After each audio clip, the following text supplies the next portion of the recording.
واقعہ کربلا تاریخ کا دردناک واقعہ ہے۔ یہ اقتدار کی جنگ نہیں تھی، اقدار کی جنگ تھی۔ دو شخصیتوں کی لڑائی نہیں تھی، دو نظریات کا ٹکراؤ تھا۔ یہ حق اور باطل کا معرکہ تھا۔ یزید ظلم کا استعارہ ہے، حسین ابن علی امن کی علامت ہے۔ یزید جبر کا پتلا ہے، حسین صبر کا پیکر ہے۔ یزید اپنی بدطینت فطرت اور اپنی طبع ناہموار کے باعث دنیا پر ذلت و رسوائی، ظلم، جبر، جور و زیادتی کی علامت بن کے ابھرا، اور حسین ابن علی رضی اللہ تعالی عنہ حق و صداقت کا نشان بن کے ابھرا۔ کربلا کے تپتے ہوئے ریگزار میں حسینی اور یزیدی دو کردار سامنے آتے ہیں۔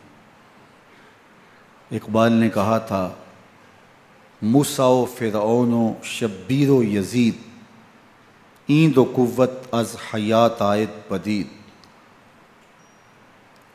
زندہ حق از قوت شبیری است، باطل آخر داغ حسرت میری است، سرخ رو عشق غیور از خون او، شوخی ای مصرع از مضمون او، تا قیامت قطع استبداد کر، موج خون او چمن ایجاد کر۔ یزید بہدل کی بیٹی محسون کا ناپاک بیٹا تھا، اور حسین محمد عربی کی بیٹی فاطمہ کا شہزادہ تھا۔ یزید دمشق کے اطراف میں سرجون اور جریر، اختل جیسے اوباشوں کے جھرمٹ میں پل کے جوان ہوا۔ حسین کے گھر کا دروازہ مسجد نبوی کے اندر کھلتا تھا۔ یزید نشے میں دھت ہو کر کے نمازیں چھوڑ دیتا تھا۔ حسین کی کربلا کے اندر بھی نماز تہجد قضا نہیں ہوئی۔ یزید ظلم کا دوسرا نام ہے، حسین امن کی علامت ہے۔ یزید نے زندگی میں ایک مرتبہ حج کیا اور شراب کے مٹکے ساتھ لے کے آیا، اور اختل اور دیگر گویوں اور مغنیوں کو اپنے ساتھ رکھا تاکہ سفر آسانی سے کٹے۔ حسین ابن علی نے 25 حج سواری ہونے کے باوجود پیدل کیے۔ یزید حج بیت اللہ کے بعد مدینہ المنورہ آیا اور شراب کی ایک مجلس بپا کی۔ حضرت امام حسین رضی اللہ تعالی عنہ جب وہاں پہنچے تو شراب کی پھیلی ہوئی بدبو کو محسوس کرتے ہوئے فرمایا، یہ بو کیسی ہے؟ تو نشے میں دھت یزید بولا، یہ شام میں بنتی ہے، اور ایک جام منگوایا اور اس کو پیتے ہوئے دوسرا جام حضرت امام حسین رضی اللہ تعالی عنہ کی طرف بڑھاتے ہوئے کہا، ابا عبداللہ لیجئے۔ تو حضرت امام حسین رضی اللہ تعالی عنہ نے فرمایا، میں اس کی طرف دیکھتا بھی نہیں ہوں، اور پھر وہ عشقی اشعار پڑھنے لگا۔ جب یزید کی شراب نوشی کا منظر امام حسین رضی اللہ تعالی عنہ اپنی آنکھوں سے دیکھ چکے تھے تو مجھے بتاؤ، یزید کے ہاتھ پہ امام حسین کا پاک ہاتھ کیسے آتا؟ حضرت امام حسین رضی اللہ تعالی عنہ جس ماحول میں پلے تھے، جس ماحول میں پرورش پائی تھی، جس ماحول میں رہے تھے، وہ پاکیزہ اور تقدس مآب ماحول تھا۔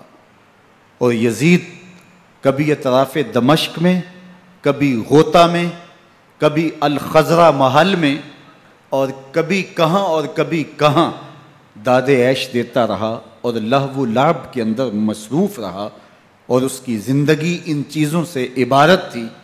وہ محرمات کو حلال قرار دیتا، شراب نوشی اس کی ہڈیوں میں رچی ہوئی تھی، اور شریعت بیضا کا مذاق اڑایا کرتا۔ اور حسین ابن علی رضی اللہ تعالی عنہ کی دوستیاں جن لوگوں سے تھی وہ عبداللہ ابن عباس تھے، عبداللہ ابن عمر تھے، حضرت عبد الرحمن بن ابو بکر رضی اللہ تعالی عنہ تھے۔ یزید تو جوا کھیلتا رہا، یزید تو قمار بازی کرتا رہا، یزید تو شراب نوشی کرتا رہا، اور حسین ابن علی مسجد نبوی کے ممبر میں حضور کے پہلوؤں میں بیٹھتے رہے۔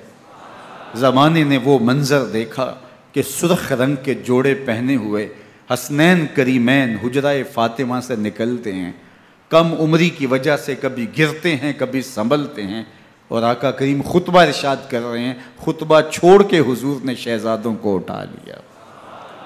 وہ منظر بھی زمانے نے دیکھا۔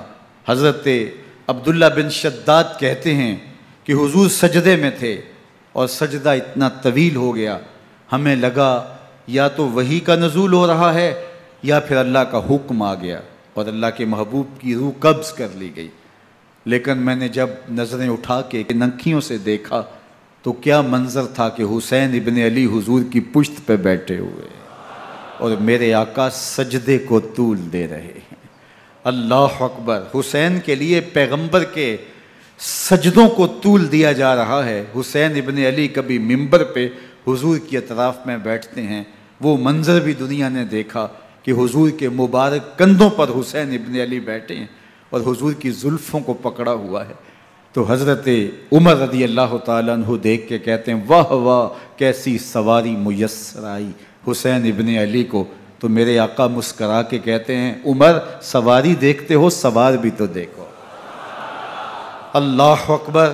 حضرت اسامہ بن زید بن حارثہ رضی اللہ تعالیٰ عنہ فرماتے ہیں رات کا ایک پہر گزر گیا اور مجھے حضور سے کوئی کام تھا، میں آقا کریم کی خدمت میں حاضر ہوا، در دولت پہ دستک دی، حضور تشریف لائے تو چادر اوڑی تھی، بکل کی ہوئی تھی میرے حضور نے، تو میں نے اپنی حاجت کہی تو حضور نے میری حاجت پوری کر دی۔ لیکن ایک منظر میں نے دیکھا کہ حضور نے جو چادر کی بکل فرمائی تھی اس کے اطراف میں پہلوؤں میں ابھار تھے جس طرح اندر کوئی ہو۔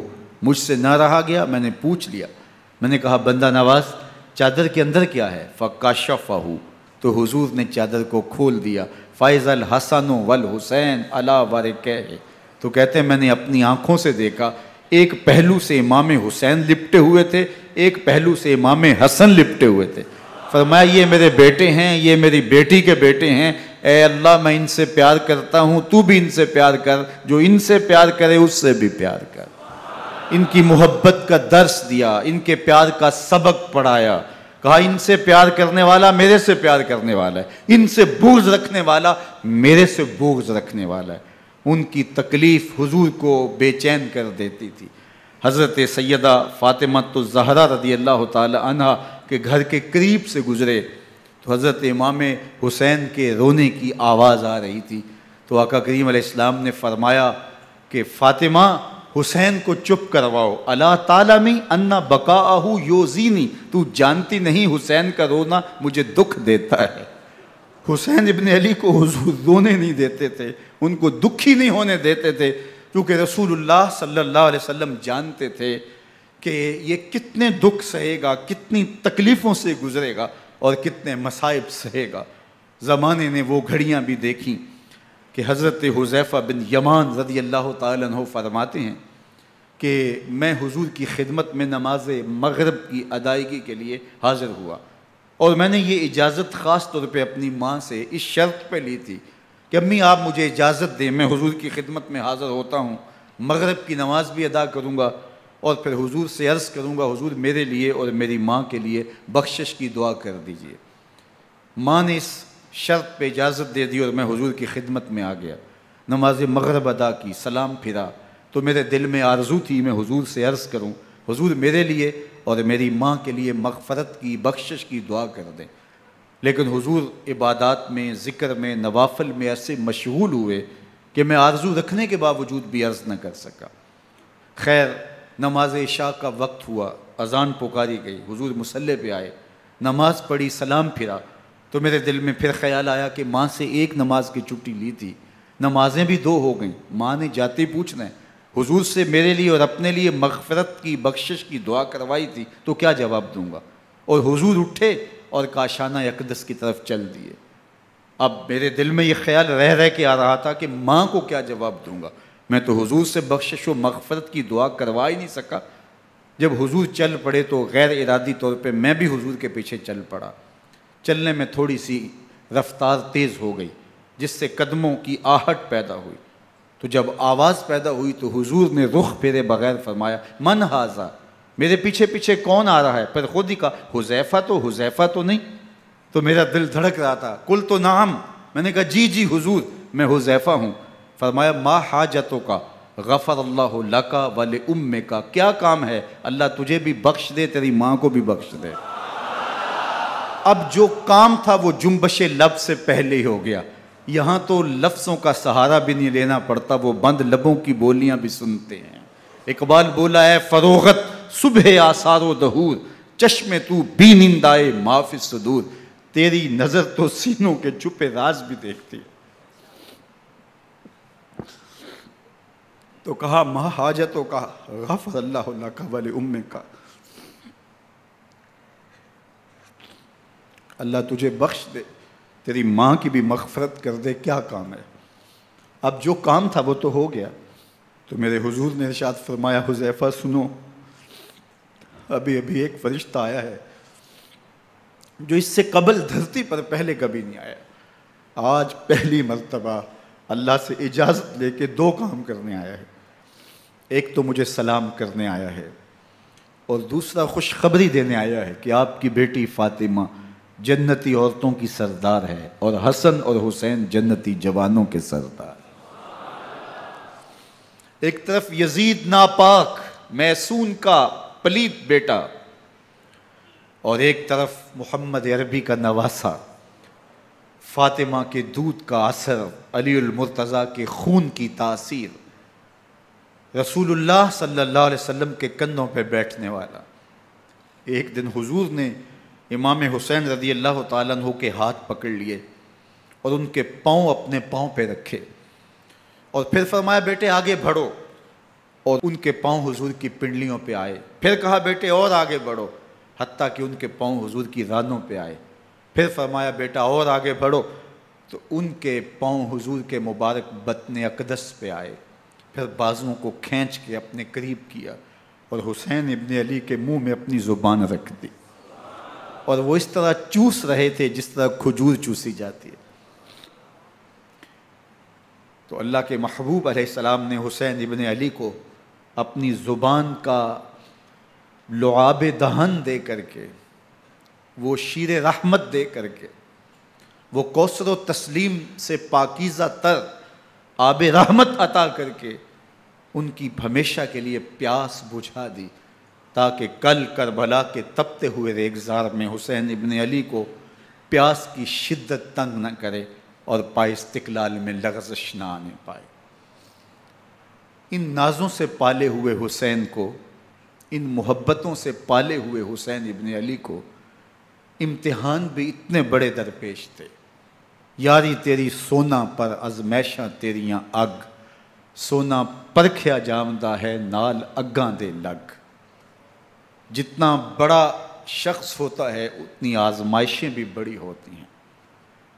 پیغمبر رحمت کی آغوش میں کھیلنے والا، حجرہ فاطمہ کا جانشین، مصلی رسول کا وارث، منبر رسول صلی اللہ علیہ وآلہ وسلم پر حضور کے مبارک پہلو اور گود میں بیٹھنے والا حسین، حضور کی زبان چوسنے والا حسین، حضور کے کندھوں پہ سواری کرنے والا حسین، آقا کریم علیہ الصلوۃ والسلام کے مبارک سجدے کی حالت کے اندر حضور کی پشت پہ کھیلنے والا حسین، جس حسین کا دروازہ مسجد نبوی کے اندر کھلتا تھا اور یزید کی کرتوتوں کے چشم دید گواہ تھے۔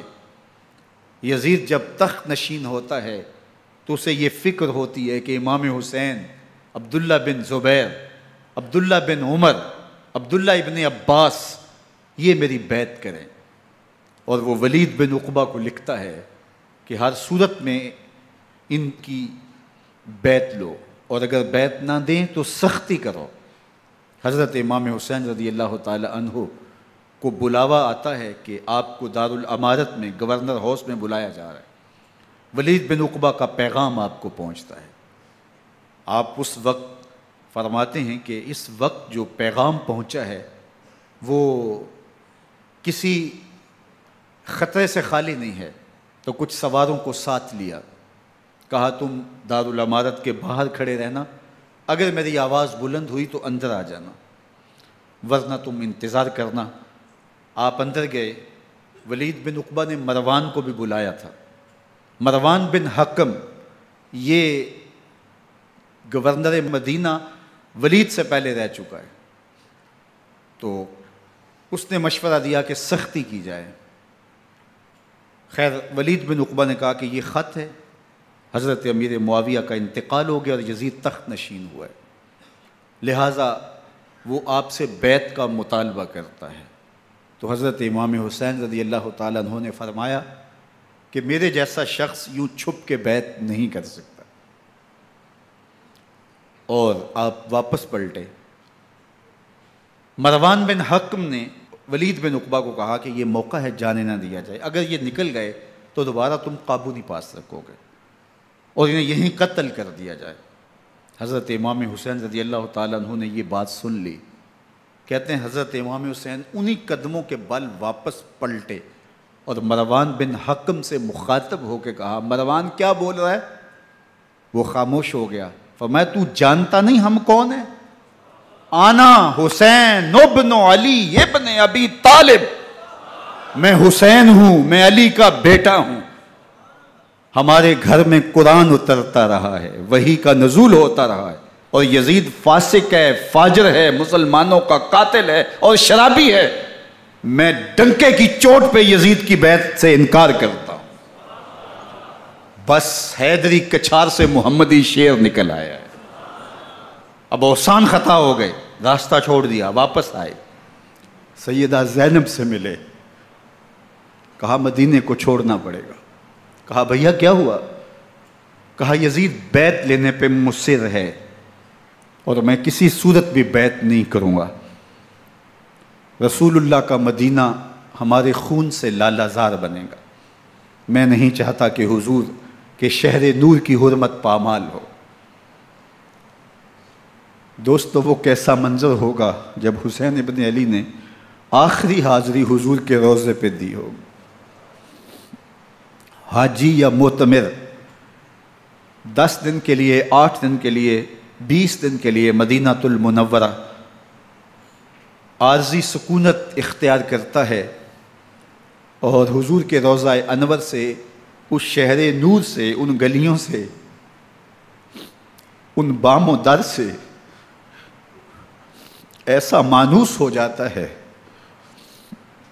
کہ جب واپس پلٹ رہا ہوتا ہے ان دعاؤں کے ساتھ کہ دوبارہ آنا بھی نصیب ہو، اور اسے لگتا ہے کہ میں دوبارہ بھی بلایا جاؤں گا، لیکن اس کے باوجود شہر حبیب چھوڑنا قیامت سے کم نہیں ہوتا۔ اعظم چشتی مرحوم آخری بار جب حضور کے روضہ انور پہ گئے تو بیمار تھے، ویل چیئر پہ تھے۔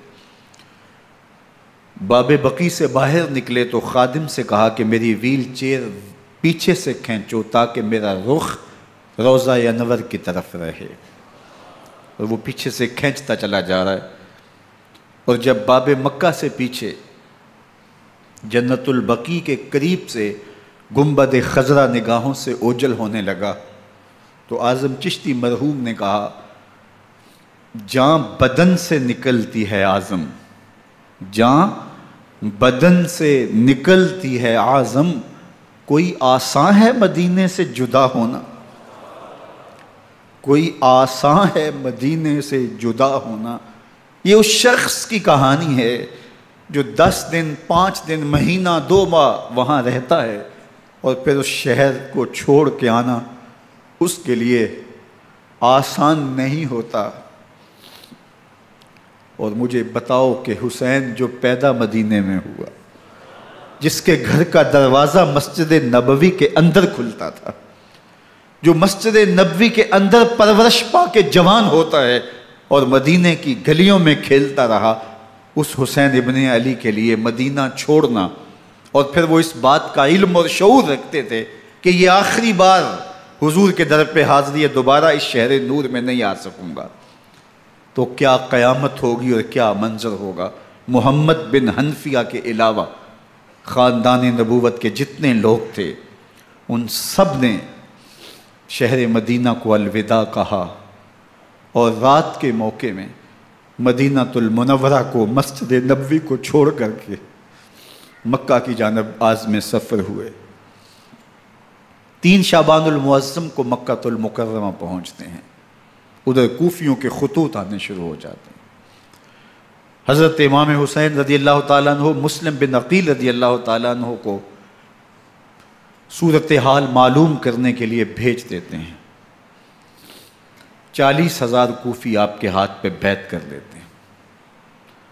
ادھر 25 پیدل حج کرنے والے حضرت امام حسین 8 ذی الحج کو احرام باندھتے ہیں، لیکن آپ کو پتہ چلتا ہے کہ حاجیوں کے روپ میں قاتل چھپا دیے گئے، تو آپ اس احرام کو حج کی بجائے عمرے میں بدلتے ہیں اور کوفے کی جانب عازم سفر ہوتے ہیں۔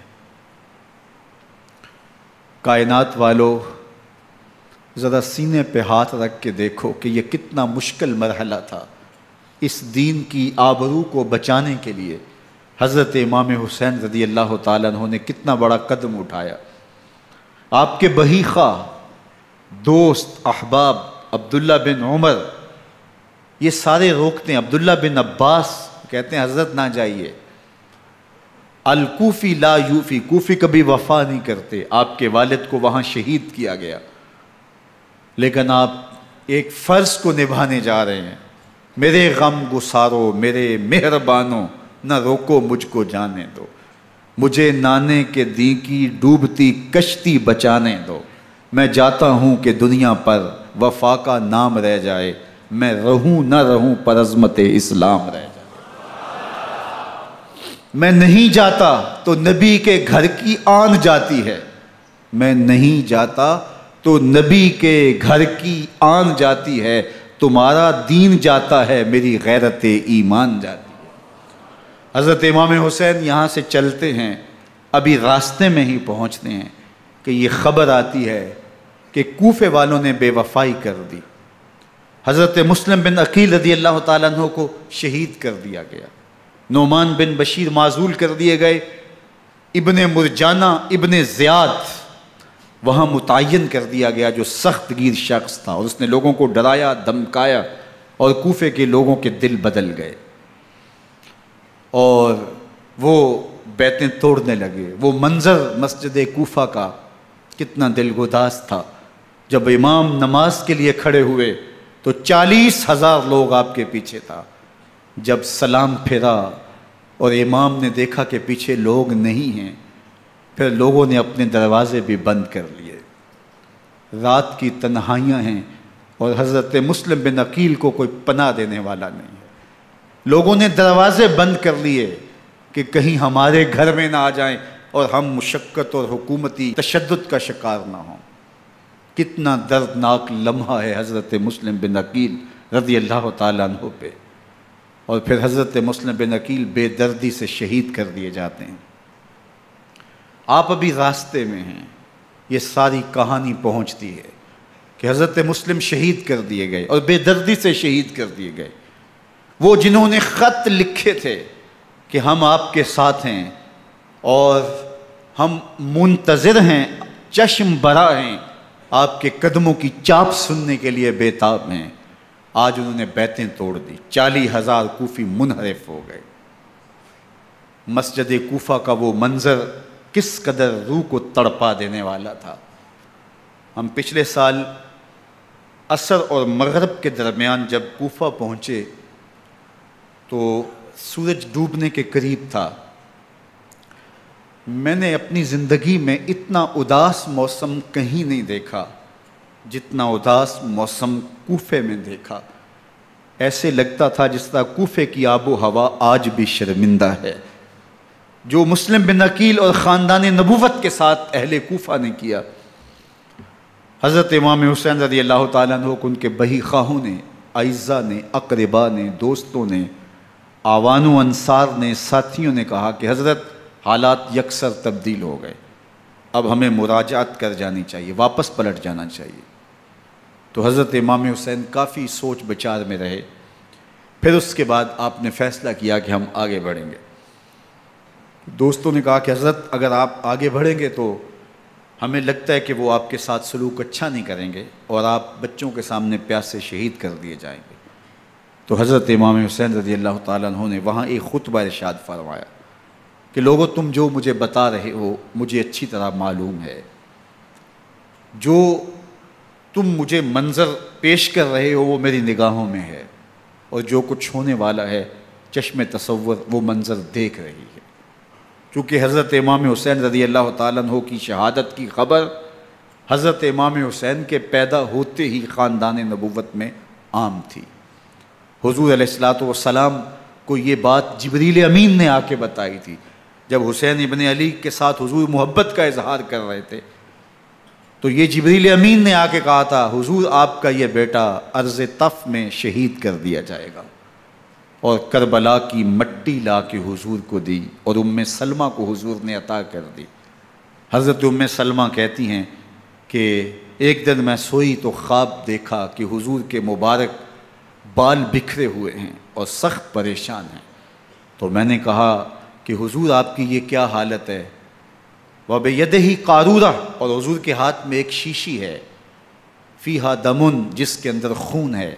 تو میں نے کہا حضور یہ کیا؟ فرمایا میں قتل گاہ حسین سے آ رہا ہوں اور یہ حسین ابن علی کا خون ہے۔ تو کہا 10 محرم کا دن تھا، دوپہر کا یہ منظر تھا، میں کیلولہ کر کے اٹھی، جب میں نے دیکھا تو وہ شیشی جس میں کربلا کی مٹی رکھی تھی وہ خون بن چکی تھی۔ تو یہ خبر پہلے دی گئی تھی، یہ بتا دیا گیا تھا۔ فرمایا میرے دوستو جو تم مجھے بتاتے ہو میں اس سے بے خبر نہیں ہوں، یہ سب کچھ ہونے والا ہے، لیکن اس کے باوجود میں کیوں جا رہا ہوں؟ تو آپ کا ایک تاریخ ساز جملہ ہے جو کربلا کے فلسفے کو ہمارے سامنے رکھتا ہے کہ یہ اتنا بڑا امتحان کیوں دیا۔ حضرت امام حسین رضی اللہ تعالیٰ عنہ نے فرمایا وَلَكُمْ فِيَّ أُسْوَةٌ، میں اس لیے جا رہا ہوں قیامت تک ظلم، جبر اور ناانصافی کے خلاف کھڑے ہونے والوں کے لیے کوئی نمونہ تو ہو۔ میری زندگی قیامت تک ظلم، جبر اور استحصالی نظام کے خلاف کھڑے ہونے والوں کے لیے نمونہ ہے۔ تو حضرت امام حسین رضی اللہ تعالیٰ عنہ نے حق اور باطل کے درمیان ایک سرخ لکیر کھینچ دی اپنے خون سے۔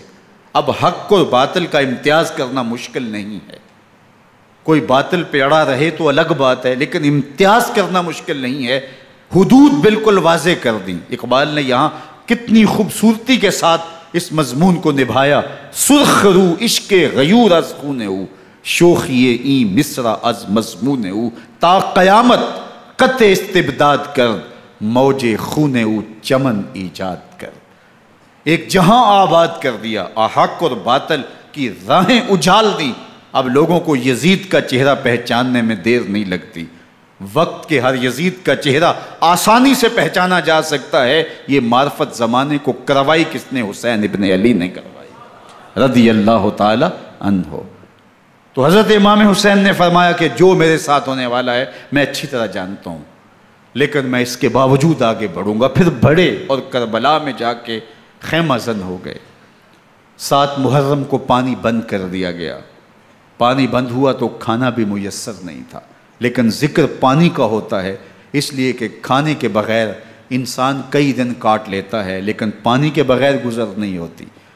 تو فرات کی نہر سامنے اپنی موجوں کے ساتھ چمک رہی ہے، لیکن ایک قطرہ آب بھی آل رسول کو نہیں دیا جا رہا۔ کائنات کے اندر ایسے انوکھے امتحان بھی ہوتے ہیں۔ وارثوں ساقی کوثر کے، مالک ہوں حوض کوثر کے، اور بیٹے ہوں ساقی کوثر کے، اور آج ایک بوند پانی کی بھی میسر نہ ہو۔ صبر کا امتحان ہے، عزیمت کا امتحان ہے۔ حضرت امام حسین رضی اللہ تعالیٰ عنہ خیمہ زن ہو گئے۔ 3 دن تک پانی بند رہتا ہے۔ 9 محرم کو رات کی تنہائی میں حملہ آور ہونا چاہتے ہیں، لیکن آپ نے کہا کہ ہمیں اللہ کے حضور عبادت اور ذکر کے لیے وقت دیا جائے۔ ساری رات ذکر میں گزرتی ہے، عبادات میں گزرتی ہیں۔ رات کے اندھیرے میں آپ چراغ بجھا دیتے ہیں۔ آوان و انصار کو کہتے ہیں کہ ان کی دشمنی میرے ساتھ ہے، انہیں میرا خون چاہیے، اگر تم رات کی تاریکی میں نکل جاؤ تو میں تم سے کوئی مواخذہ نہیں کروں گا، اور یہ بھی تمہارا پیچھا نہیں کریں گے، اس لیے کہ ان کا مطلوب تم نہیں ہو، ان کا مطلوب میں ہوں۔ جب چراغ جلایا تو کوئی بھی نہیں گیا۔ مسلم بن نوسجہ کھڑے ہو کے کہتے ہیں حضرت اگر ہمارے بدن کو 70 بار کاٹا جائے اور جلایا جائے اور ہواؤں میں اڑا دیا جائے پھر بھی آپ کا ساتھ نہیں چھوڑیں گے۔ 70 سال کے بوڑھے ہیں حبیب بن مظاہر، کہتے ہیں حضرت آپ کو چھوڑ کے جائیں کہاں، آپ کو چھوڑ کے جائیں کہاں، کوئی ساتھ چھوڑنے کے لیے تیار نہیں ہے۔ پیاس ہے، سخت گرمی ہے، کربلا کا ماحول ہے، 72 افراد اور خاندان کی خواتین میدان کربلا میں خیمہ زن ہیں۔ دوسری طرف لشکر اعداء اشقیا 22,000 کی تعداد میں مقابلے میں، ایک روایت 30,000 کی ہے۔ ان صرف 72 پیاسے لوگوں کے لیے اتنے لوگوں کو جمع کرنے کا مقصد خوف زدہ کرنا تھا۔ شرط ہے کہ یا یزید کی بیعت کر لیں، محاصرے توڑ دیں گے، پانی دستیاب ہوگا، اعزاز و اکرام سے نوازا جائے گا، خزانوں کے منہ کھول دیے جائیں گے۔ لیکن حسین ابن علی کہتے تھے سب کچھ لٹ جائے گا، باطل کے ہاتھ پہ ہاتھ نہیں رکھوں گا۔ اللہ اکبر۔ اب صبح طلوع ہوتی ہے، عاشور کا دن چڑھتا ہے، سورج اپنی پوری تمازت کے ساتھ گرمی برسا رہا ہے۔ آج خاندان نبوت کا امتحان زمانے نے دیکھنا ہے۔ رسول اللہ کا لعاب چوسنے والا اس کے صبر کا آج امتحان ہے، حضور کے کندھوں پہ کھیلنے والے حسین کا آج امتحان ہے۔ اللہ اکبر۔ حسین ابن علی تمام حجت کرتے ہیں میں نے تمہارا کچھ نہیں بگاڑا، میں نے کسی کا خون نہیں کیا، میں نے کوئی زیادتی نہیں کی، تم کیوں میرے قتل کے در پہ ہو؟ تم جانتے نہیں میں کون ہوں؟ میں تمہارے نبی کا نواسا ہوں، رسول اللہ صلی اللہ علیہ وآلہ وسلم کے کندھوں پہ کھیلتا رہا ہوں، حضور کا لعاب چوستا رہا ہوں، اور میں بوسہ گاہ رسول صلی اللہ علیہ وآلہ وسلم ہوں۔ لیکن ان اشقیاء کے دل پر کوئی چیز اثر انداز نہیں ہوتی۔ ایک ہور ہے، اللہ اس کے دل میں نرمی ڈالتا ہے۔ پہلے تو امام حسین کو گھیر کے لے کر کے آتا ہے، لیکن بعد میں وہ قافلہ یزید سے قافلہ حسین کی طرف آ جاتا ہے۔ امام حسین فرماتے ہیں تو دنیا میں بھی ہور ہے، آخرت میں بھی ہور ہے، آزادی مل جاتی ہے۔ باقی 22,000 کا لشکر جرار امام حسین کے قتل کے در پہ ہے۔ پھر تاریخ نے خاندان نبوت کا وہ انوکھا امتحان دیکھا۔ حضرت امام حسین کے بچے بالخصوص خواتین پیاس کی شدت میں حلق خشک ہیں۔ حضرت سکینہ تڑپ کے اپنے باپ سے کہتی ہیں کہ مجھے 6 ماہ کے علی اصغر کی پیاس نہیں دیکھی جا رہی۔ بچے کو ہاتھوں پہ اٹھاتے ہیں اور نہر فرات کے کنارے پہنچ کے فرماتے ہیں اشقیاء سے مخاطب ہو کے تمہارا معاملہ میرے ساتھ ہے، اس 6 ماہ کے بچے نے تمہارا کچھ نہیں بگاڑا، اور چلو بھر کے اس کا حلق سیراب کرنا چاہتے ہیں۔ ایک 2 شاخہ تیر آتا ہے جو حضرت علی اصغر کے گلے کو چیر دیتا ہے۔ راوی لکھتے ہیں کہ وہ عام تیر نہیں تھا، جانوروں کو شکار کرنے کے لیے جو بڑے تیر ہوتے ہیں وہ 2 شاخہ تیر تھا۔ وہ گردن کو کاٹ دیتا ہے، خون بہنے لگتا ہے، گردن لٹک جاتی ہے۔ حضرت امام حسین وہ بہتا ہوا خون اپنے چلو میں لیتے ہیں اور آسمان کی طرف اچھال کے کہتے ہیں مالک حسین کی یہ قربانی بھی قبول فرما۔ یہ تماشا لب بام نہیں ہے، بچہ بیمار ہو ڈاکٹر جواب دے دیں، ماں باپ کے ہاتھ پھول جاتے ہیں، زندگی کی سانسیں ابھی چل رہی ہوتی ہیں، لیکن ڈاکٹر کہے کہ یہ میرے بس کا روگ نہیں ہے، کہیں اور لے جاؤ، تو زندگی کا لف و نشر غیر مرتب ہو جاتا ہے۔ میں سلام پیش نہ کروں حسین ابن علی کو، 6 ماہ کا علی اصغر ہاتھوں میں دم توڑتا ہے، گردن لٹک جاتی ہے، خون بہہ رہا ہے، اب خیموں کی طرف بڑھ رہے ہیں، لیکن زبان پہ شکایت نہیں ہے، کہتے ہیں مالک حسین کی یہ قربانی قبول کر لے۔ اب خیموں کی طرف آنا، شہر بانوں ام رباب سیدہ زینب حضرت سکینہ سلام اللہ علیہا کا سامنا کوئی آسان کام نہیں تھا، لیکن حسین ابن علی آتے ہیں، شہزادے کو یہاں خیموں کے قریب رکھ کے کہتے ہیں کہ یہ حوض کوثر سے سیراب ہو گیا ہے۔ اللہ اکبر، کوہرام مچ جاتا ہے خیموں کے اندر، کیا منظر ہوگا، اور ان کو کن الفاظ کے پیرائے میں ڈھال کر کے ان کیفیات کو بیان کیا جا سکتا ہے جو اہل بیت کے خیموں کے اندر علی اصغر کی شہادت کے بعد کا منظر رقم ہو رہا ہوگا۔ اللہ اکبر، ادھر عشقیہ آوازیں دے رہے ہیں، مبارزت کے لیے پکار رہے ہیں۔ زمانے نے پھر وہ منظر بھی دیکھا کہ جوان بیٹے کو 18 سال کی کمائی حضرت امام حسین میدان عمل میں بھیج رہے ہیں۔ وہ علی اکبر جو حسین کا نور نظر ہے، آنکھوں کا قرار ہے، دل کی تسکین ہے۔ اور پھر حضرت علی اکبر جب گھوڑے کی زین سے فرش زمین پہ گرتے ہیں تو باپ کو آواز دیتے ہیں، اور حضرت امام حسین جو ہے وہ آگے جا کے بیٹے کی لاش اٹھاتے ہیں۔ اللہ اکبر، 18 سال کے بیٹے کی لاش کو کندھوں پہ اٹھا کے خیموں تک لاتے ہیں اور ہاتھ پھیلا کے کہتے ہیں مالک حسین کی یہ قربانی بھی قبول فرما۔ کبھی قاسم بن حسن کی لاش اٹھا کے لاتے ہیں، کبھی اون و محمد کی لاشیں اٹھا کے لاتے ہیں، بتیجوں کی، بھانجوں کی، بھائی عباس کے کٹے ہوئے بازو اور زخموں سے چھدا ہوا لاشا۔ کیا کیا قیامتیں تھیں جو اس کربلا کے ایک میدان کے اندر نہیں توڑی گئیں۔ حضرت امام حسین پر دکھ پہ دکھ، تکلیفوں پہ تکلیفیں، اب 71 لاشیں اٹھا کے خیموں تک پہنچا چکے، اور ادھر مبارزت کی دعوت دی جا رہی، آؤ میدان عمل میں آؤ، اب دیر کیوں کر رہے ہو۔ رسول اللہ کا حرم، رسول اللہ کی شہزادیاں جو نازوں میں پلی تھیں، وہ کلیاں جو شبنم کا بوجھ بھی گوارا نہیں کر سکتی تھی، آج مصیبتوں کے پہاڑ ٹوٹ گئے۔ حضرت امام حسین کبھی شہربانوں کو، کبھی ام رباب کو دلاسا دیتے ہیں، کبھی حضرت زینب کو کہتے ہیں۔ حضرت زینب کربلا کے اس میدان کے اندر بڑے حوصلے کے ساتھ اپنے بھائی کے ساتھ کھڑی رہی، اپنے 2 بیٹے راہ خدا میں پیش کیے، ان کی لاشیں وصول کی، لیکن زینب جس جرأت کے ساتھ، جس پامردی کے ساتھ اس سارے منظر کو حوصلے کے ساتھ سہتی رہی، وہ یقیناً حوصلہ سیدہ زینب سلام اللہ علیہا کا ہی ہے۔ لیکن یہ وہ منظر تھا کہ زینب کا دل بھی ڈول گیا جب حسین ابن علی گھوڑے پہ بیٹھنے لگے، اور ان کو گھوڑے میں بٹھانے والا کوئی نہیں تھا، اور جو بھی سوار جاتا پھر واپس اس کی لاش ہی آتی اور حسین ابن علی لے کے آتے۔ آج حسین ابن علی جا رہے ہیں، زندگی کا سارا سرمایہ لٹ رہا ہے، حضرت زینب سلام اللہ علیہا سنبھل نہیں رہی۔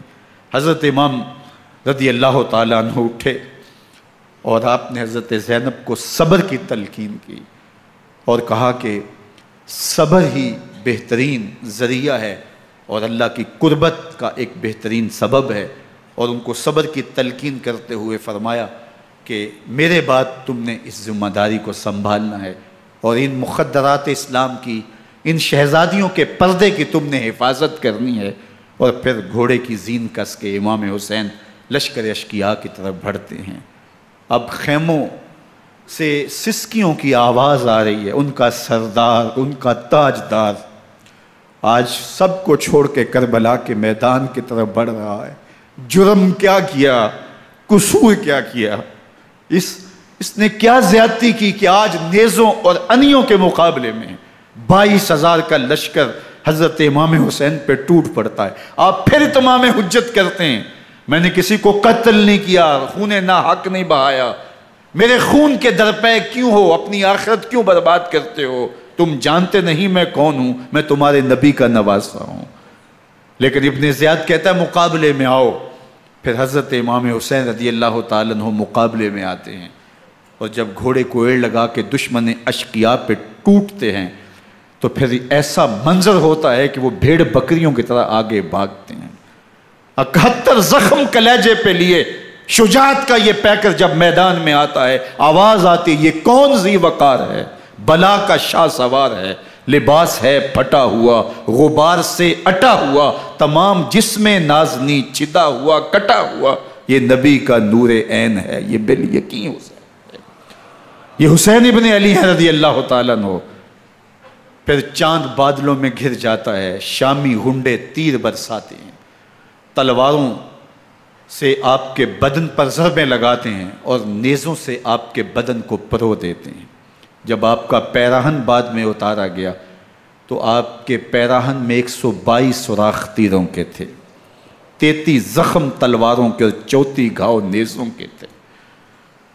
جب گھوڑے کی زین سے فرش زمین پر آئے، بدن چھلنی تھا، زخم زخم سے خون بہہ رہا تھا، 3 دن کا پیاسا حسین، اللہ اکبر، بدن زخموں سے چور، 71 لاشیں کلیجے پہ لیے، مخدرات اسلام کے پردے کا خیال دل میں الگ ہے، لیکن گھوڑے کی زین سے جب فرش زمین پہ امام حسین آتے ہیں، زبان پہ ہائے نہیں، نالا و شیون نہیں، چیخ و پکار نہیں، آتے ہی پیشانی سجدے میں رکھتے ہیں اور پکارتے ہیں اللہم ردن بقضائک وصبرن علی بلائک تسلیما لامرک سبحان ربی العالی۔ مالک گھر لٹا کے، بچے لٹا کے، خاندان سب کچھ قربان کر کے، اپنے بدن کو زخموں سے چھلنی کروا کے، تیروں اور نیزوں کی انیوں سے اپنے آپ کو زخمی کروا کے، تیرے حضور سر جھکا کے یہ اقرار کرتا ہوں کہ حسین تیری تقدیر پہ راضی ہے، مالک تو بھی بتا، تو بھی حسین پہ راضی ہوا ہے کہ نہیں ہوا۔ آواز آ رہی ہے، اس پیاسے پر علی شیر خدا کو ناز ہے، اس نواسے پر محمد مصطفیٰ کو ناز ہے۔ اوروں نے بھی سجدے کیے پر اس کا عجب انداز ہے، اس نے وہ سجدہ کیا جس پر خدا کو ناز۔ حسین ابن علی رضی اللہ تعالیٰ عنہ کا سر انور دست قاتل نے تب کاٹا جب وہ سجدے میں جھکا ہوا تھا۔ یزید نے کہا میں بیعت لوں گا، امام حسین نے کہا کبھی بھی نہیں دوں گا، یہ سر کٹ سکتا ہے جھک نہیں سکتا۔ سر کاٹ کے نیزے کی نوک پہ چڑھا دیا گیا اور یہ اس بات کا اعلان تھا کہ ہم جیت گئے اور حسینی ہار گئے، اور لشکر یزید میں غوغا مچ گیا، نقارے بجنے لگے کہ ہم جیت گئے، دیکھو امام حسین شہید کر دیے گئے، اور سر کاٹ کے نیزے کی نوک پہ چڑھایا گیا۔ لیکن لشکر یزید سے ہی آواز آئی یہ کیسا سر ہے جو کٹ کے بھی سر بلندی ہے، کٹ گیا ہے پھر بھی اونچا ہے، اللہ اکبر، یہ سر سجدے میں کٹا ہے، رب کے حضور عبادت کی حالت میں کٹا ہے۔ حسین آج بھی سجدے میں ہے، اللہ اکبر، حسین آج بھی سجدے میں ہے، بلکہ کٹے ہوئے سر کا رخ زمین کی جانب تھا اور کٹی گردن آسمان کی طرف، یوں نیزے پہ پرویا گیا۔ اللہ اکبر، ایک شاعر نے نقشہ کھینچا، بآنکھ سر نیزے پہ اور سوئے زمین ہے روح، یعنی سجدہ ثانی کی ہے آرزو۔ رکعت کے 2 سجدے ہوتے ہیں، ابھی ایک سجدہ ہوا تھا کہ دست قاتل نے سر کاٹ دیا، کہا حسین کی پیشانی میں دوسرے سجدے کی تمنا مچل رہی ہے۔ یہ تھا حسین ابن علی کا سجدہ، ساری زندگی رب کے حضور سجدہ قضا نہیں ہونے دیا۔ آج پانی نہیں ہے، اللہ اکبر، آج تیمم کر لیتے ہیں، آج اپنے خون کو اوڑھ کر کے حسین نے اپنی پیشانی اپنے مالک کے حضور جھکا کر کے عظیمت کی وہ انوکھی داستان رقم کر دی کہ صدیاں گزرنے کے باوجود بھی ان کی یادوں کے چراغ روشن ہیں۔ جب حضرت امام حسین اور دوسرے آیان و انصار کو شہید کر دیا گیا تو ان کے سر نیزوں کی نوک پہ چڑھا دیے گئے، حضرت امام حسین کا کٹا ہوا سر اور باقی 71 افراد کے کٹے ہوئے سر نیزوں کی نوک پہ، اور 10 سواروں کو ابن سعد نے کہا کہ ان کو رون دو، اور گھوڑوں کی ٹاپوں تلے حضرت امام حسین رضی اللہ تعالیٰ عنہ اور ان کے آوان و انصار کو جو ہے وہ روندا گیا، حتیٰ کہ ان کی استخوان مبارک، ان کی ہڈیاں بھی چور چور ہو گئیں۔ روننے سے قبل ان کا لباس اتار لیا، ان کے کپڑے اتار لیے گئے۔ اللہ اکبر، کیسی دردناک گھڑیاں تھیں۔ یزید کا صرف یہی بد کرداری کا مرحلہ نہیں تھا، اس کربلا کے صحرا کے اندر یزید نے جس طرح امام حسین رضی اللہ تعالیٰ عنہ کو شہید کیا اور حضرت امام حسین کے خاندان کو شہید کیا، جب مدینہ المنورہ پر یزید نے مسلم بن عقبہ کو مقرر کیا، جس کو بزرگوں نے مصرب بن عقبہ کہا ہے، تو اس کو کہا 3 دن تک مدینے کا حرم تمہارے لیے حلال ہوگا، جو چاہو تم کرنا، اور شامی فوجوں کو اجازت ہوگی۔ تو وہاں بھی انہوں نے 10,000 تابعین اور 700 صحابہ کو شہید کیا۔ حضرت ابو سعید خدری رضی اللہ تعالیٰ عنہ گھر سے باہر نکلے، کافی بوڑھے ہو چکے تھے، تو انہوں نے حضرت ابو سعید خدری کو پکڑ لیا، کہا تم کون ہو؟ کہا مجھے ابو سعید خدری کہتے ہیں۔ تو کہا ہاں تمہارا نام سنا ہے، اور داڑھی سے پکڑ کے کھینچا اور کہا کہ ہے تمہارے پاس جو ہمیں دو؟ تو کہا کہ میرے پاس تو کچھ بھی نہیں، میں تو فقیر آدمی ہوں۔ تو ان کے گھر ان کو لے گئے، تو 2 کبوتر رکھے تھے حضرت ابو سعید خدری نے، تو وہ کبوتر لوٹ کے لے گئے۔ اللہ اکبر۔ حضرت ابن سنان رضی اللہ تعالیٰ عنہ کو، جو حضور کے علم بردار تھے فتح مکہ کے دن، ان کو ستو پہلے پلائے اور پھر ان کی گردن کاٹی گئی، اور کہا یہ ہے وہ ستو جو تم زندگی میں آخری بار پیو گے۔ ایک گھر میں داخل ہوئی شامی فوج، تو ایک خاتون کے ابھی بچہ پیدا ہوا تھا، اور قابلہ نے، دائیہ نے وہ بچہ ماں کی چھاتی پہ لٹایا، اور وہ ماں کا پہلا دودھ پی رہا تھا۔ تو یہ جا کے کہنے لگے نکالو تمہارے پاس جو کچھ ہے۔ تو اس خاتون نے کہا تم جانتے ہو یہ بچہ کون ہے؟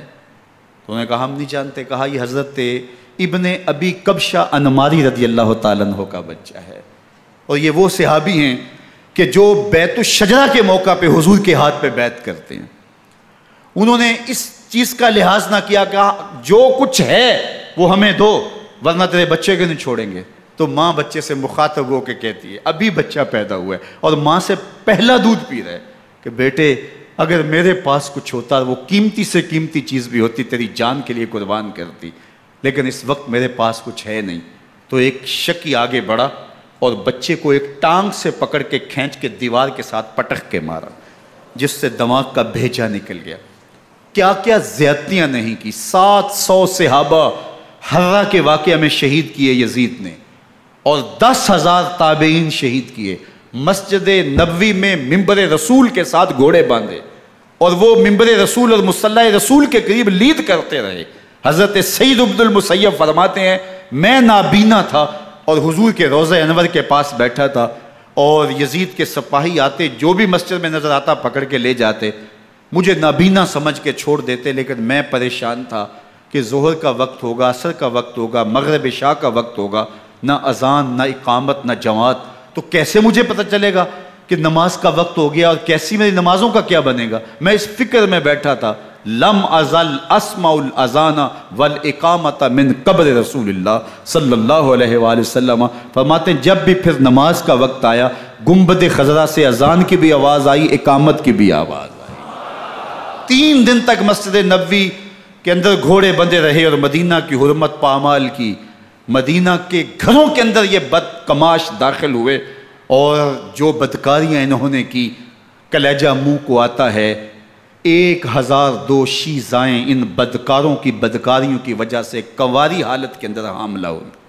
3 دن تک مدینے کا حرم انہوں نے پامال کیا، اور پھر مکہ المکرمہ میں کعبۃ اللہ پر گولے برسائے، اور کعبہ کا غلاف جل گیا۔ وہ تو یزید مر گیا، اور حضرت عبداللہ ابن زبیر رضی اللہ تعالیٰ عنہ نے اپنی خلافت کا اعلان کیا۔ یزید کے یہ کرتوت تھے، ادھر اہل مدینہ کو ستایا، ادھر اہل مکہ کو ستایا، اور رسول اللہ صلی اللہ علیہ وسلم کے خانوادے کی بے حرمتی اور توہین کی۔ نہ صرف انہیں قتل کیا گیا، ان کی لاشوں پہ گھوڑے دوڑائے۔ ابن سعد اور شمر جو ہے وہ خیموں میں داخل ہوا، اور مخدرات اسلام کی چادریں چھیننے کی کوشش کی۔ حضرت زینب سلام اللہ علیہ نے مخاطب ہو کے کہا ہمارے چہرے کے رکھوالے چلے گئے ہیں، ظالم تو خیال نہیں کرتا ہم رسول اللہ کی بیٹیاں ہیں۔ حضرت شہربانو، حضرت زین العابدین اور حضرت زینب سلام اللہ علیہم، ان تینوں کو ایک اونٹ پہ باندھا گیا، اور باقی اونٹوں پہ باقی سادات کو، حضور کی شہزادیوں کو باندھا گیا، رسیوں میں جکڑا گیا، اور اونٹوں پہ باندھ کر کے کوفے کی جانب آگے آگے شہیدوں کے سر چل رہے ہیں، اور پیچھے یہ قافلہ چل رہا ہے۔ اور جب یہ قافلہ وہاں سے گزرا جہاں لاشیں پڑی تھیں، امام زین العابدین 14 سال کے تھے اور بیمار تھے، اور ان کا حوصلہ نہ ہوا، وہاں غشی ان کے اوپر آنے لگی، اور وہ منظر ابن کثیر نے، باقی لوگوں سب نے لکھا ہے کہ پھر جب ان کی یہ حالت ہوئی تو پھر سیدہ زینب سلام اللہ علیہ، جنہوں نے ابھی تک بڑے حوصلے کے ساتھ ساری مشکلات کا مقابلہ کیا تھا، اب ان کے بندن ٹوٹ گئے اور آنکھوں سے آنسو بہنے لگے، اور سیدہ زینب نے امام حسین رضی اللہ تعالیٰ عنہ کی لاش پہ کھڑے ہو کے، اور وہ روندی ہوئی لاش، ٹوٹی ہوئی ہڈیاں، اور وہ برینا بدن، کٹا ہوا سر نیزے کی نوک پہ، اور لاش یہ پڑی ہے، تو حضرت سیدہ زینب نے مدینے کی طرف منہ کر کے جو ہے وہ حضور سے فریاد کی، یا محمد آہو، یا محمد آہو، ھذا حسین بالآراء مزمل بالدماء، یا محمد آہو بناتوں کا سبایا۔ یا رسول اللہ، اے پیارے آقا، یا جد آہو، اے ہمارے نانا محترم، یہ دیکھیے آپ کا حسین پڑا ہوا ہے۔ بدن سے کپڑے اتار لیے گئے، خاک ہوائیں اڑا رہی ہیں، اور اس کے اوپر چادر جو ہے وہ مٹی کی پڑ گئی ہے۔ حضور آپ کی اولاد کاٹ دی گئی، اور پھر کہا بناتوں کا سبایا، حضور دیکھیے آپ کی بیٹیوں کے ہاتھ باندھ دیے گئے ہیں، اونٹوں پہ کس دیا گیا ہے، سر شہیدہ آگے آگے چل رہے ہیں، اور حضرت سیدنا امام حسین کا آگے آگے سر ہے۔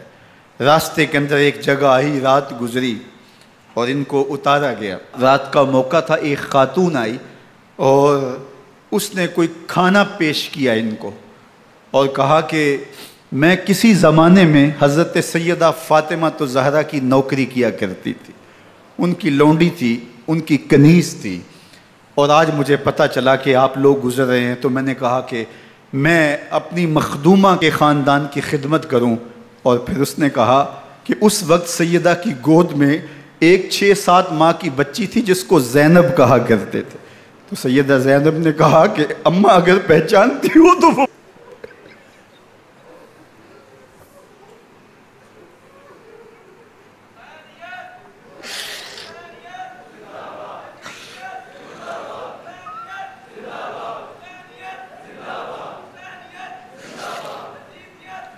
یہ تاراج اور لٹا ہوا کارواں پھر وہاں سے کوفے میں کیسے پہنچا، اور کوفے کے اندر سیدہ زینب سلام اللہ علیہا نے وہ یزید کے دربار میں، ابن زیاد کے دربار میں وہ جرأت آمیز جو باتیں کہیں، اللہ اکبر، زینب کی زبان میں علی کی خطابت بول رہی تھی، اور پھر دشمن اور دوست سارے رونے لگے، اور وہ کیا دل گداز منظر تھے۔ اور پھر یہ سروں کا قافلہ اور سادات کرام کا مشکیں کسی ہوئی ہیں اور اونٹوں پہ باندھے ہوئے، ان کو وہاں سے پھر قادسیہ، اور قادسیہ سے پھر دمشق یزید کے دربار میں پہنچایا گیا، اور وہاں سے یہ لٹے ہوئے خانمہ برباد تاراج لوگ مدینہ المنورہ میں کیسے پہنچے، اور اہل مدینہ نے کیسے استقبال کیا، اور وہ منظر کتنا دلگداز تھا جب اہل مدینہ زینب سے پوچھتے تھے زینب حسین کہاں ہے؟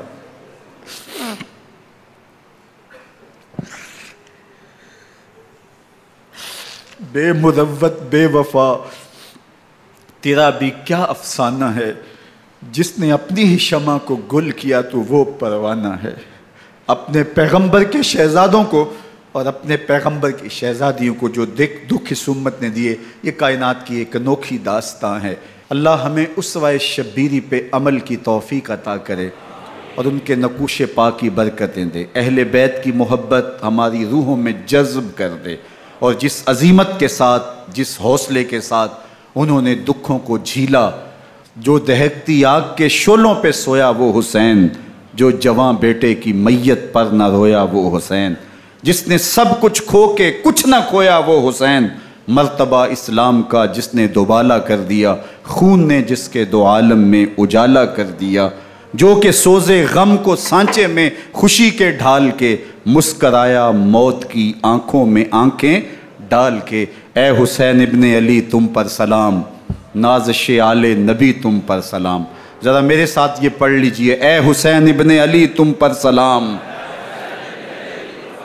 نازش آل نبی تم پر سلام، تم پہ لاکھوں رحمتیں لاکھوں سلام، اے شہیدان محبت کے امام، لالا گوں لالا بدن لالا کفن، اے چمن اندر چمن، زندگی ہی زندگی تیری حیات اے حیات اندر حیات اندر حیات، افتخار ملت بیضا ہے تو، رب کعبہ کی قسم یکتا ہے تو، فخر کا دل میں دریچہ باز کرنا چاہیے، جن کا تو آقا ہے ان کو ناز کرنا چاہیے۔ وآخر دعوانا ان الحمدللہ۔